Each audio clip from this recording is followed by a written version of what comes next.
Now, our young man chosen to be valedictorian for the class of 2013 is Jonathan Penner.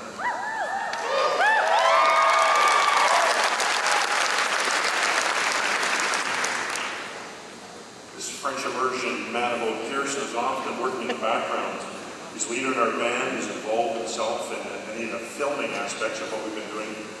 Filmed the Heartbreak Flash Mob, the animation of Wizard of Oz.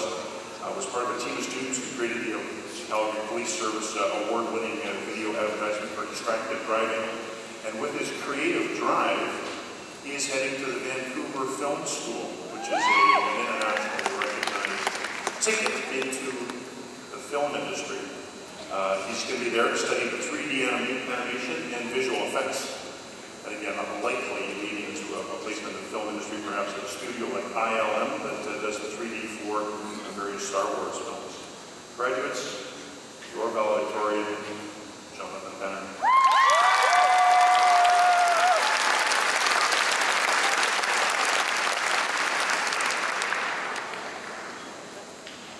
Welcome students, teachers, parents, members of our platform party, friends, friends of friends, other relatives, all here joined here this fine morning.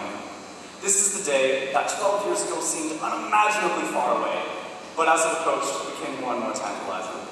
It is the Tuesday that marks our achievement in all we have worked for our whole lives. It is the Tuesday that depleted our wallets by fancy clothes just to cover them up with red gowns. It is the Tuesday that celebrates the graduation of the Lester B Pearson class of 2013. It is an absolute honor to be standing up here in front of all of you this morning. As your valedictorian, I get to represent the past 12 years of education for roughly 400 students, and that is mind-boggling to me. I never thought that I'd be the person for this role. There are many others who would probably be more qualified to be up here than I am. But when I considered applying, I thought, well, I'll see what happens. I had a similar feeling when I joined choir. I had a rough idea of singing, so I joined. Later that semester, I discovered that I had found a place where I belong, and that it was something I truly loved. That spread to every other music, anything that could be a part of at Pearson. It was one of the best things I did in high school, and it all started with, well, I'll see what happens. So that's all well and good, but how does it relate to this day? How does it relate to the past 12 years of schooling, or the rest of our lives that we're about to start? I think it can be boiled down to the old saying, when life gives you lemons, make lemonade. You see, throughout high school, we were exposed to so many things and could do so much. In one hallway, you could be an athlete. In another, you could be a musician, a photographer, or an artist. You can move upstairs and learn about the particles that make up our universe, or all the systems in our body. It's the reason why high school exists. While we may all think high school is for torturing us with repetitive exercises, or to contribute to the proposition's importance, it's not.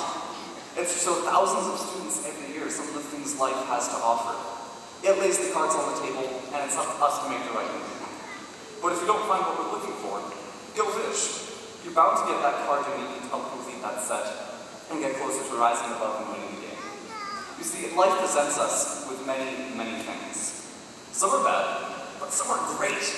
But regardless of whether they're good or bad, they're opportunities. Opportunities for us to say, we'll see what happens. There is chances we have to learn about ourselves and what we love or hate doing. This process is made easier in high school by giving us plenty of opportunities to discover a passion, whether it be in athletics, the fine arts, or academia. I know that it has happened with me, and that many of you have also found something to love. But if you haven't, and you still aren't sure what you'll do after high school, there's no worry. While it's huge right now, high school is only a very small part of our lives. There will be many other chances to try new things and experiment. You may even find something entirely new that no one else has done before. You may even make a fruit cocktail instead of honey. It's all about how we juice what we're given and how we treat it that makes the end result.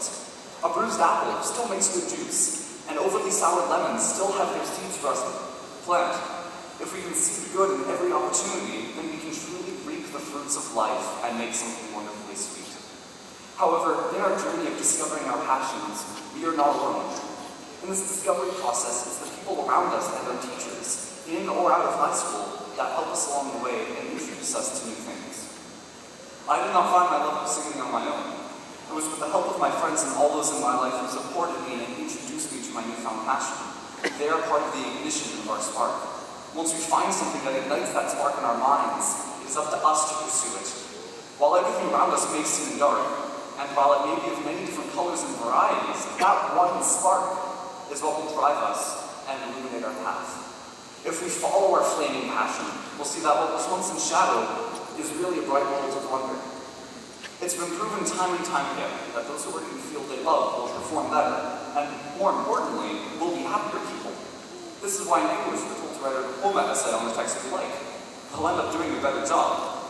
Remarkable people who have followed their spark and who have ignited their lives by doing what they love are who contribute to make the world what it is.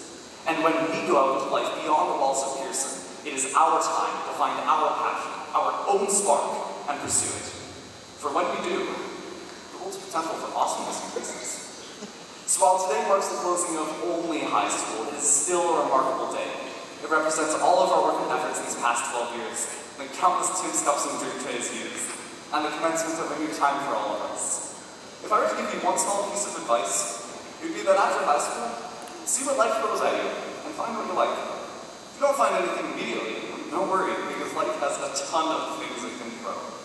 While it may not seem like the most interesting item, I encourage you to pick something up. And if you do, well, we'll see what happens. Thank you, class of 2013.